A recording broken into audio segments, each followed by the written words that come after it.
beer. Now, I know some of you are going to judge me for choosing a beautiful cold beer instead of orange juice, but this morning, I cannot think of anything better. Now, I know drinking in the morning is not exactly socially acceptable, but is it really that bad for us? Does everyone make this out to be much bigger than what it actually is? Now, to ponder this question, I need to sit down. So after getting home from a long, exhausting night shift, I think we can all pretty much agree that drinking alcohol is not as healthy as, say, herbal tea or a big glass of water or even super green tonic green juice that we talked about on another video. But is it that bad for us if we just drink it in moderation? Now, I'm a firm believer that most things are okay if we don't go overboard, and that includes drinking after night shift. There's many times that we visited a cafe across the road from work and enjoyed breakfast together with a group of us. And yes, champagne was popped because we were celebrating that we survived the shift. And you know what? It was okay. Was my sleep affected later on? Yeah, I think it was. And I'm going to talk about why. The problem with drinking alcohol is it shortens something called REM sleep, which, don't worry, I'm not going to get too medical about this, but basically our sleep is split between REM and non-REM, which REM is rapid eye movement, which basically just means your eyes are darting around in your head, and it's where your brain is processing a lot of memories.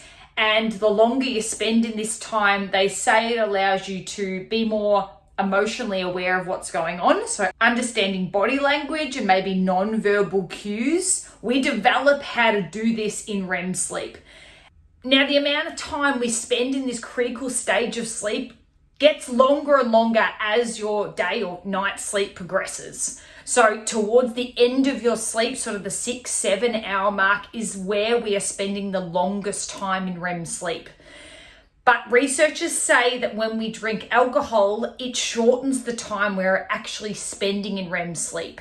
Why? One of the reasons is we're constantly needing to get up to go to the bathroom. A couple of other reasons are that alcohol can increase your chance of sleepwalking, and it can also make snoring worse, which can even wake people up if they forget to breathe because they're snoring. Now, you might be thinking at this point, why don't I just drink more and just pass out, basically? That'll really help me sleep. Now, before you do that, I just have to say that your body then goes into overdrive trying to process all that alcohol you've just had. Now, yeah, you might fall asleep quicker, but your body has to work so hard while you're asleep to process the alcohol. So your heart rate goes up and you might wake up feeling even more exhausted than what you were before you started drinking. So just whoa up on the volume and really think about what it's doing. Now, if you are going to drink after working a night shift, there's two more little things I want to tell you. One, try and have some alcohol-free days. And secondly, if you're going to drink after nights, do it in the dark. Now, I know this sounds super weird, but after nights, we are exhausted and your body is trying to wind down to allow you to have a good day's sleep. So we've talked many times about your melatonin, which is your sleep hormone that really loves the dark and can't function properly if it's sitting outside in the beautiful sunshine. It just won't start working. So if you want to take your drink and go and close all the blinds and sit in your lounge room and even watch some TV with your blue light blocking glasses on, that's probably the best out of a bad situation. So in short, yeah, alcohol probably will put you to sleep quicker, but you may wake up very soon after running to the loo, sleepwalking, snoring, and disturbing that REM sleep, which is really critical to moderate those moods and to process the memories.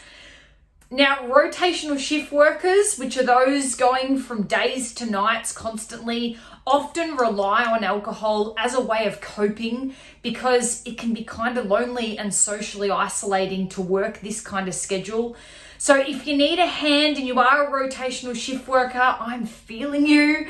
We recently did a video all about what it's like to be a rotational shift worker and how to get some help and where to get some help. So I encourage you to check that out next. Now, thanks for checking out this video and we'll see you at the next shift.